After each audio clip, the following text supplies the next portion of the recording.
Cette vidéo éveillera votre curiosité sur les raisons pour lesquelles de nombreuses jeunes femmes s'intéressent aux hommes plus âgés et finissent par les aimer.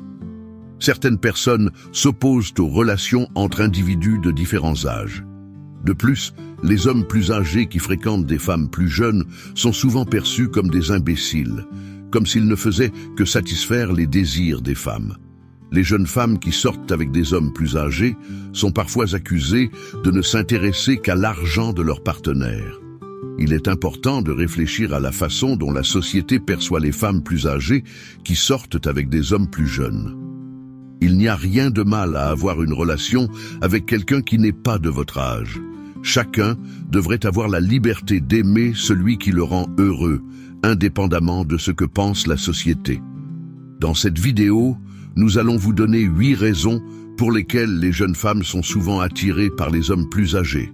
Si vous correspondez à ce profil, ces aspects peuvent vous aider à comprendre pourquoi elles sont souvent attirées par des hommes plus expérimentés et mûrs, et comment vous pouvez tirer parti de ces caractéristiques pour attirer des femmes dans votre vie. Avant de commencer, j'apprécierais que vous aimiez la vidéo. Vous pouvez m'aider à continuer à répandre la philosophie stoïcienne. Si vous n'êtes pas abonné, je vous recommande de vous abonner et d'activer la cloche pour ne manquer aucune vidéo. Si vous aimez le sujet de cette vidéo, veuillez commenter avec un numéro 1. Si vous n'aimez pas, veuillez commenter avec un numéro 2 pour me faire savoir afin que je puisse faire de meilleures vidéos à l'avenir. Raison numéro 1. Les hommes plus âgés peuvent faire en sorte que les femmes se sentent très bien au lit parce qu'ils ont beaucoup d'expérience. Ils sont moins nerveux lors des moments intimes, donc leur partenaire en profite davantage. Les hommes plus âgés comprennent ce que les femmes veulent et comment les toucher pour les rendre heureuses.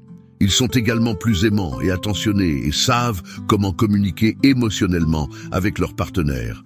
Cela fait que les femmes se sentent spéciales et aimées, ce qui explique pourquoi de nombreuses jeunes femmes sont attirées par les hommes plus âgés.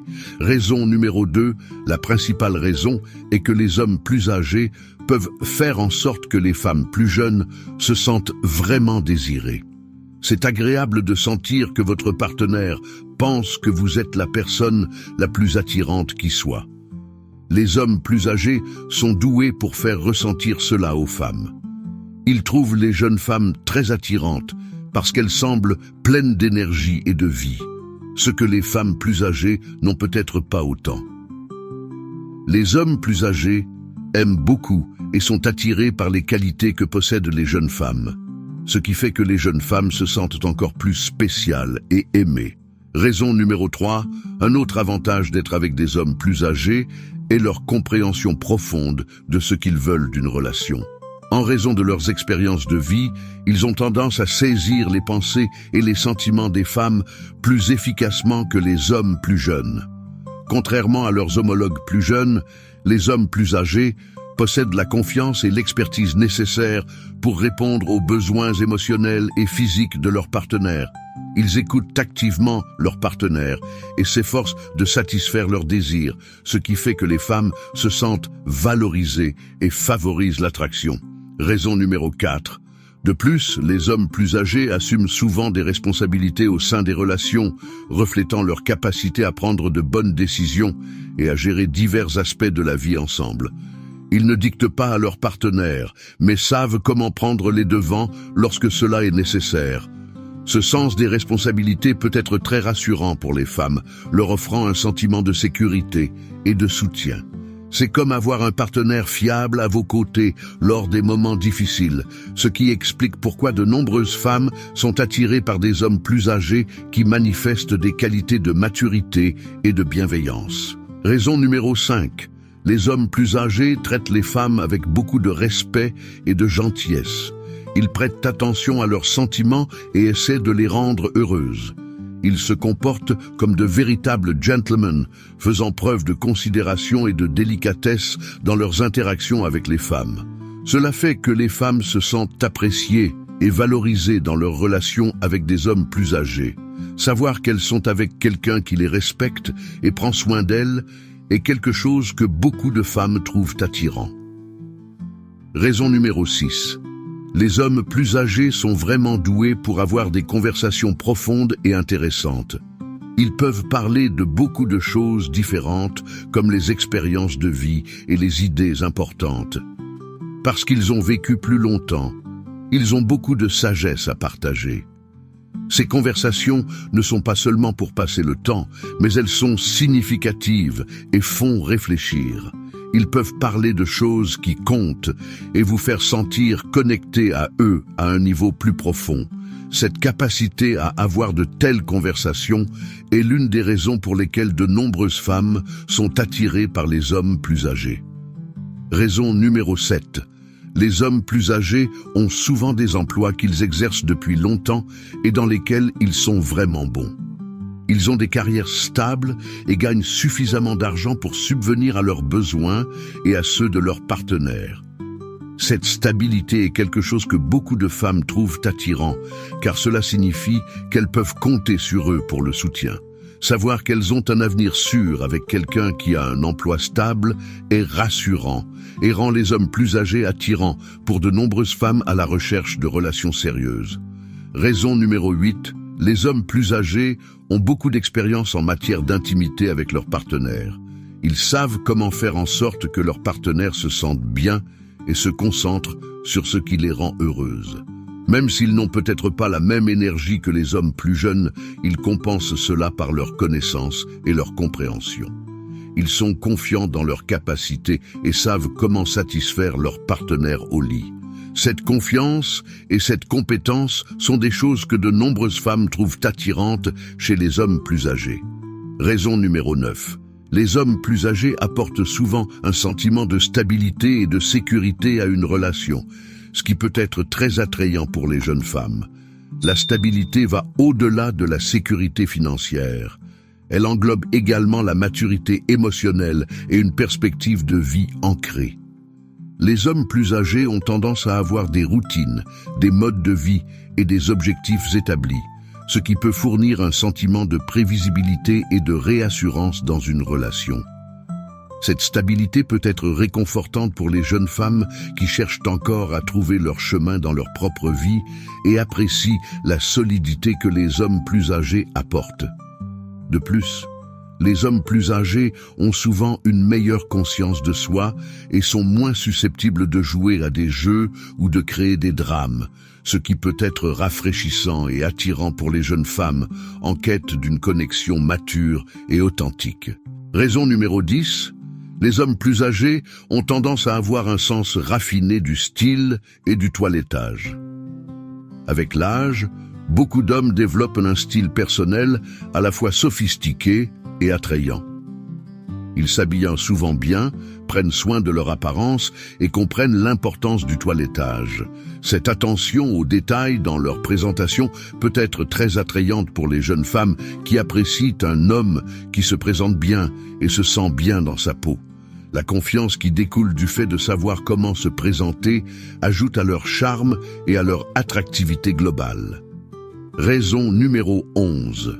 Une autre raison clé est que les hommes plus âgés ont généralement plus d'expérience de vie et de sagesse à partager.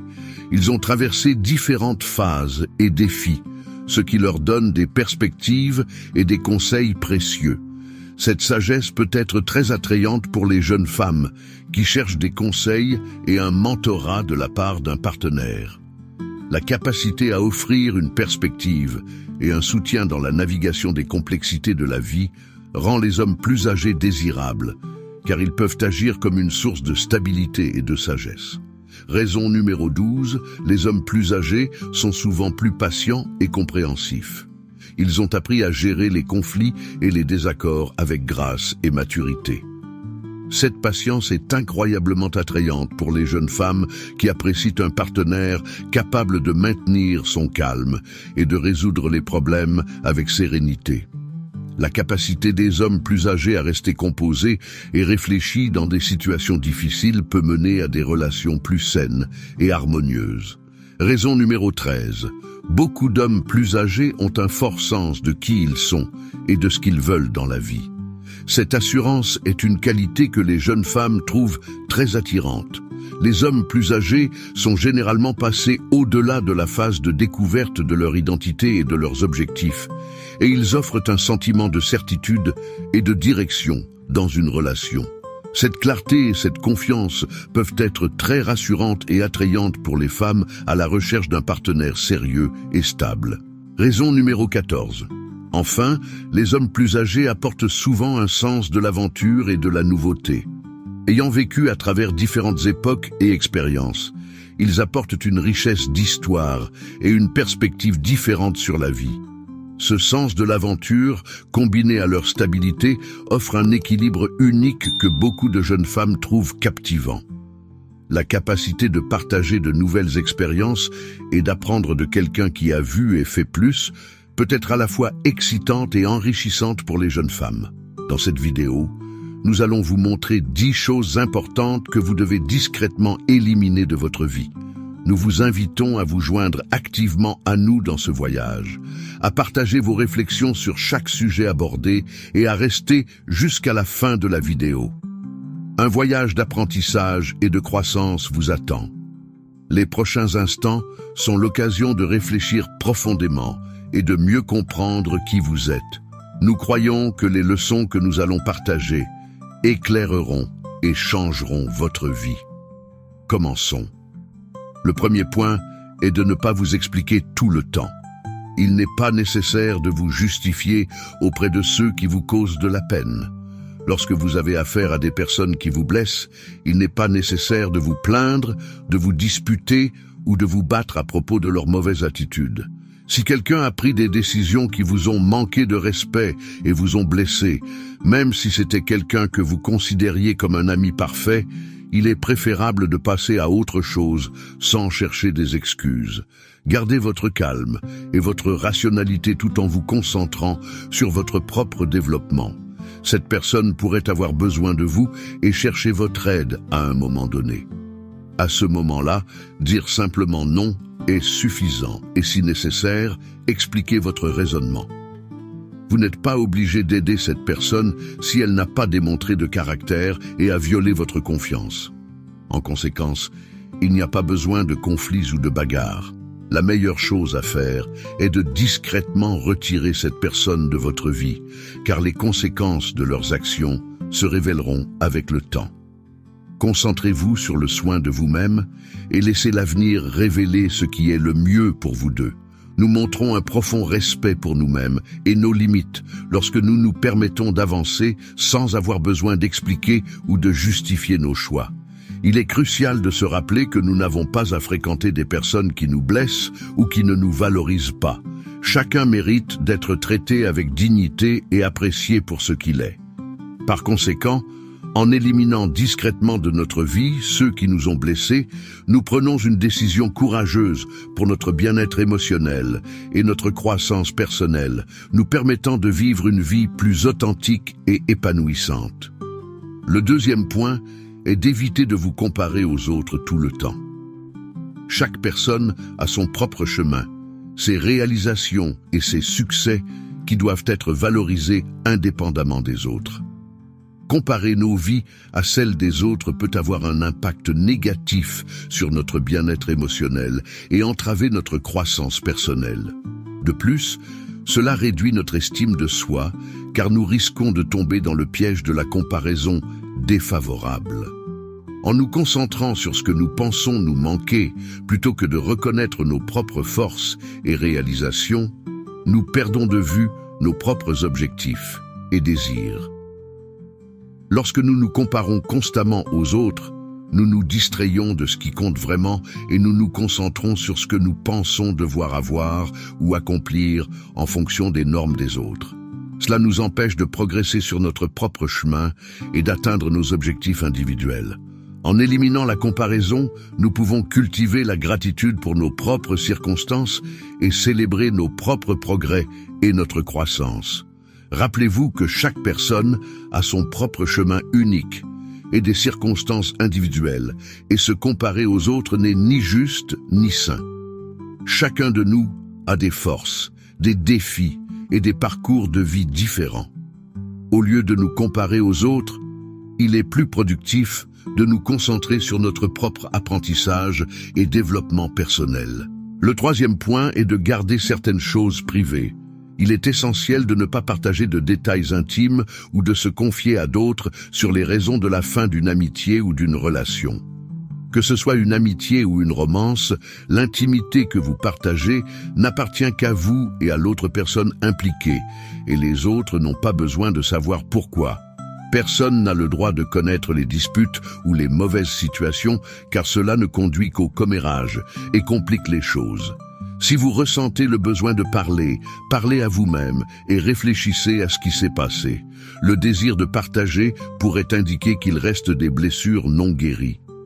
En conséquence, quelle que soit la situation, l'action appropriée est d'analyser discrètement ces comportements sans les partager avec les autres. Si vous avez une relation problématique dans votre vie, il est important de la terminer sans en informer les autres.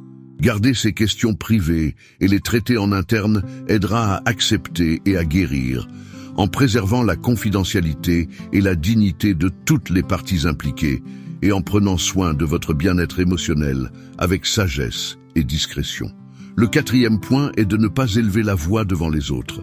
Pendant les situations stressantes, évitez d'élever la voix devant les autres et contrôlez vos éclats de frustration ou de colère.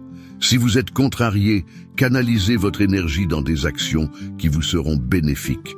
Utilisez cette énergie pour vous propulser dans la vie et entraînez votre corps à gérer le stress. Contenez vos émotions, réfléchissez-y et redirigez l'énergie accumulée vers quelque chose qui vous renforcera. Procédez avec prudence et discrétion. Cependant, car perdre le contrôle peut exposer des vulnérabilités. Pendant les situations stressantes, essayez de désamorcer la tension en résolvant les problèmes, en remplissant vos responsabilités et en utilisant la raison comme allié. Au lieu de diffuser vos difficultés, cultivez la gratitude pour ce qui et ceux qui sont déjà dans votre vie. Trouvez une manière discrète de soulager le stress émotionnel tout en recherchant un équilibre interne et des approches plus saines pour faire face aux problèmes. Le cinquième point est d'éviter de partager vos jugements avec les autres. En fait, vous ne devriez même pas entretenir de telles opinions dans votre conscience. Réfléchissez sérieusement à l'image que vous projetez lorsque vous parlez mal de quelqu'un. Vous pourriez avoir un dialogue intéressant ou enrichir la conversation, mais au lieu de cela, vous choisissez de gâcher l'atmosphère juste pour déverser votre négativité sur cette personne. S'il vous plaît, ne faites pas ça. Ne déclarez pas partout qui vous aimez ou n'aimez pas.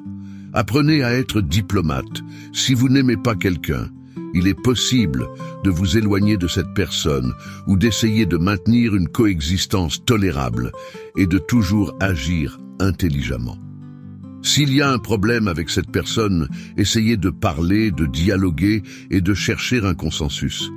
Cependant, ces opinions et jugements que vous avez sur les autres devraient être immédiatement écartés. Comme dit précédemment, que vous aimiez ou non quelqu'un, agissez toujours diplomatiquement, en démontrant votre capacité à vous adapter à l'environnement, à changer et à interagir quelles que soient les différences avec les autres. Maintenir une posture respectueuse et empathique dans vos interactions contribuera à créer un environnement plus harmonieux et des relations plus saines avec les autres. Si vous êtes arrivé jusqu'ici, je vous demande de laisser un commentaire pour montrer que vous cherchez vraiment à changer. Allez-y, laissez un like et abonnez-vous pour plus de contenu comme celui-ci. Continuons. Le sixième point est l'utilisation des réseaux sociaux en conscience. Considérez votre vie comme un livre plein d'histoires fascinantes, d'apprentissage et d'aventures. Considérez les réseaux sociaux comme une bibliothèque où des millions d'histoires sont partagées chaque seconde. N'est-ce pas excitant? Cependant, il y a un danger subtil ici, la comparaison constante. Nous nous retrouvons souvent à comparer nos chapitres les plus difficiles aux moments forts des autres en feuilletant les pages brillantes de ces histoires numériques. Cette comparaison injuste et irréaliste peut nous piéger dans un cycle d'insatisfaction et d'envie. Pouvez-vous voir à quel point cela peut être nocif? Avec cela à l'esprit, il est essentiel d'apprendre à limiter notre consommation de ces histoires numériques. Imaginez décider de visiter cette bibliothèque numérique avec un objectif clair. Vous entrez, cherchez exactement ce dont vous avez besoin, que ce soit de la connexion, de l'inspiration ou de l'information, puis vous partez, revenant à la réalité de votre propre livre, le livre de votre vie. Mais comment faire cela en pratique?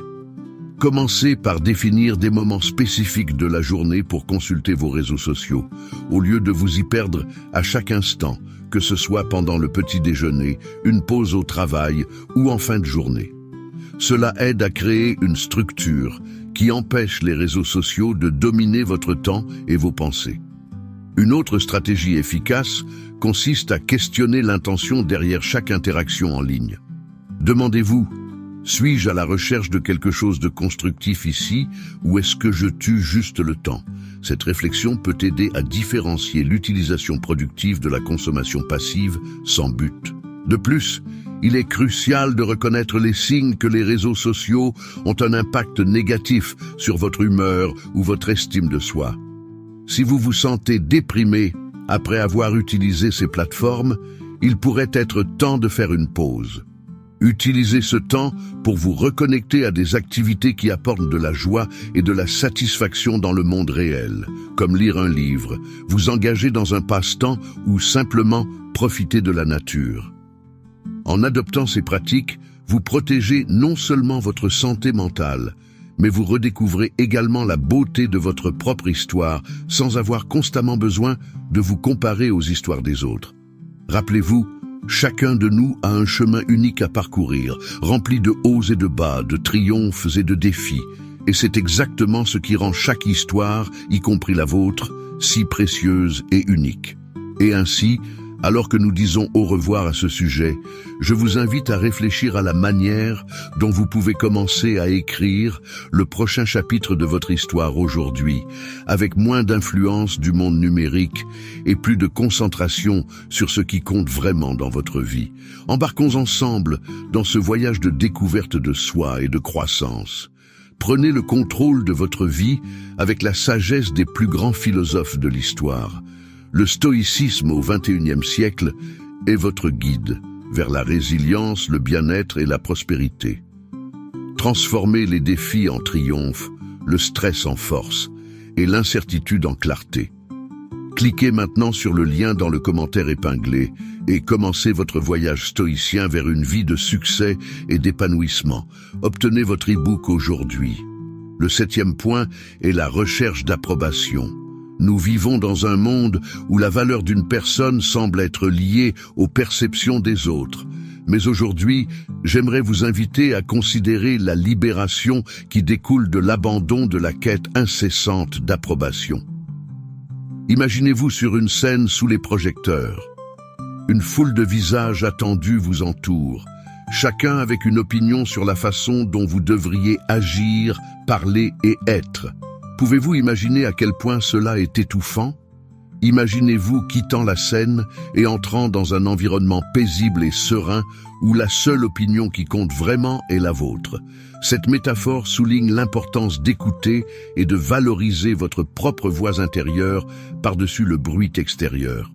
Lorsque nous basons nos actions et nos décisions sur la recherche d'approbation, nous nous éloignons de qui nous sommes vraiment et de ce que nous désirons véritablement. C'est comme essayer constamment de porter un vêtement qui ne nous va pas juste pour plaire aux autres. Maintenant, pensez au moment où vous vous êtes senti le plus épanoui et satisfait. Ils étaient probablement des moments où vous étiez aligné avec vos propres valeurs et croyances, indépendamment de ce que les autres pensaient ou attendaient. C'est l'essence de vivre authentiquement. Mais comment pouvons-nous pratiquer cela dans notre vie quotidienne? Cela commence par de petits pas. Par exemple, la prochaine fois que vous êtes sur le point de prendre une décision, demandez-vous: est-ce que je fais cela parce que je le veux vraiment ou parce que c'est ce que les autres attendent de moi? Apprenez à faire confiance à votre intuition et à reconnaître vos propres désirs et besoins. Une autre pratique puissante consiste à renforcer votre estime de soi. Valorisez vos qualités, célébrez vos réalisations et apprenez de vos erreurs. Rappelez-vous, l'acceptation de soi est un processus continu, et chaque petite victoire compte. Et enfin, cultivez des relations qui vous soutiennent et vous encouragent à être votre meilleur moi. Entourez-vous de personnes qui respectent votre individualité et vous encouragent à exprimer votre véritable essence. En nous libérant de la nécessité d'approbation externe, nous ouvrons les portes à un chemin plus authentique et gratifiant. C'est un chemin qui nous permet d'être les véritables protagonistes de nos vies, écrivant nos propres histoires avec l'encre de l'authenticité et du courage. Le 8e point est la façon dont nous gérons nos relations. Les relations sont comme des miroirs qui reflètent différents aspects de notre vie et elles fournissent des expériences qui façonnent qui nous sommes. Mais il y a une ligne fine entre la confidentialité et la discrétion. Considérez une relation comme un jardin secret où vous pouvez cultiver des émotions, des rêves et des moments spéciaux. Ce jardin est sacré et il mérite d'être traité avec respect et soin. Il est naturel de ressentir de la douleur, de la confusion et le besoin de traiter ce qui s'est passé lorsqu'une relation se termine, qu'il s'agisse d'une amitié ou d'une romance. Cependant, gardez à l'esprit que les détails de ce jardin, cette histoire partagée, n'appartiennent qu'à vous et à l'autre personne impliquée. En choisissant de ne pas divulguer de détails intimes ou de raisons de la rupture, vous préservez non seulement la dignité des deux parties, mais vous protégez également votre propre cœur. Partager ces informations avec les autres peut ouvrir des portes à des malentendus, des jugements et pire, des commérages. Cela ne contribue pas à la guérison. Au contraire, cela peut prolonger la douleur et créer un cycle de négativité. Alors, comment pouvons-nous gérer la fin d'une relation de manière saine? Tout d'abord, il est crucial de vous donner le temps et l'espace pour guérir. Permettez-vous de ressentir les émotions, mais faites-le de manière introspective. Si nécessaire, cherchez le soutien d'un professionnel de la santé mentale, quelqu'un qui peut fournir des conseils et un soutien objectif. Deuxièmement, cultivez l'habitude de la réflexion personnelle. Au lieu de chercher une validation ou un réconfort externe, tournez-vous vers l'intérieur. Demandez-vous ce que vous avez appris de cette relation et comment vous pouvez utiliser ces leçons pour grandir. Toutes les relations, même celles qui se terminent, nous enseignent quelque chose. Enfin, rappelez-vous que maintenir la discrétion et la confidentialité démontrent de la maturité et du respect, non seulement pour l'autre personne, mais aussi pour vous-même. Fermez chaque chapitre de votre vie avec grâce et dignité, en sachant que chaque expérience vous prépare pour la suivante. Le 9e point est de laisser tomber les attentes irréalistes. C'est une invitation à entreprendre un voyage intérieur dans lequel nous explorerons comment nos attentes façonnent et parfois déforment notre perception de la réalité. Commençons par une métaphore. Considérez votre vie comme un grand voyage à travers un vaste océan. Chaque attente agit comme une voile sur votre bateau, vous propulsant vers vos rêves et objectifs. Cependant, lorsque nos voiles deviennent trop grandes, lorsque nos attentes deviennent irréalistes, elles peuvent nous détourner vers des eaux turbulentes de déception et d'insatisfaction. Les attentes irréalistes sont semblables à des cartes qui promettent des trésors inexistants. Elles nous font poursuivre des idéaux de perfection en nous-mêmes, chez les autres et dans les situations que nous vivons. Mais la question que nous devons nous poser est la suivante. Ces idéaux sont-ils vraiment les nôtres ou ont-ils été imposés par des influences extérieures comme la société, la culture ou même les médias? Pour commencer à nous détacher de ces attentes, nous devons d'abord les reconnaître. Cela nécessite de l'honnêteté et de l'introspection. Demandez-vous, ces attentes m'élèvent-elles ou me pèsent-elles? Reflètent-elles qui je suis vraiment et ce que je valorise? La prochaine étape consiste à pratiquer l'acceptation de qui vous êtes, où vous en êtes dans votre parcours et les circonstances que vous ne pouvez pas contrôler. Cela ne signifie pas abandonner vos rêves, mais plutôt reconnaître et apprécier le processus pour y arriver, avec toutes ses imperfections et ses défis. De plus, il est crucial d'apprendre à fixer des objectifs réalistes et atteignables. Des objectifs qui résonnent avec votre véritable essence et non avec une image idéalisée du succès. Cela inclut également de reconnaître et de célébrer les petites victoires en cours de route en reconnaissant que chaque étape, même petite, est un progrès précieux. Enfin, n'oubliez pas que le voyage est tout aussi important que la destination. En laissant tomber les attentes irréalistes, vous permettez à la vie de s'écouler plus naturellement et plus paisiblement, en faisant de la place pour des surprises et des joies inattendues. Le dernier et 10e point est de ne pas parler mal des autres. La participation au commérage et à la propagation de la négativité entre maintenant dans un territoire souvent négligé dans nos interactions quotidiennes, mais qui a un impact significatif sur notre bien-être et sur la qualité des relations que nous cultivons. Dans cette section, nous examinerons comment choisir de nous éloigner de ces comportements non seulement améliorent notre santé mentale, mais améliorent également la qualité de nos relations. Considérez chaque mot que nous prononçons comme une graine que nous plantons dans le jardin de notre vie et dans celle des autres. Nous plantons des graines de gentillesse et de compréhension lorsque nous choisissons des mots de soutien, d'encouragement et de positivité. Lorsque nous participons à des commérages ou à des paroles négatives, nous semons les graines de l'incompréhension, de la méfiance et du conflit. Participer au commérage peut sembler inoffensif ou même une forme de connexion sociale. Mais c'est une rue à double sens qui conduit au manque de respect et à la dévalorisation des autres et de nous-mêmes. De plus, en nous concentrant sur la négativité, nous alimentons un état d'esprit qui nous empêche de voir le bon et le positif autour de nous.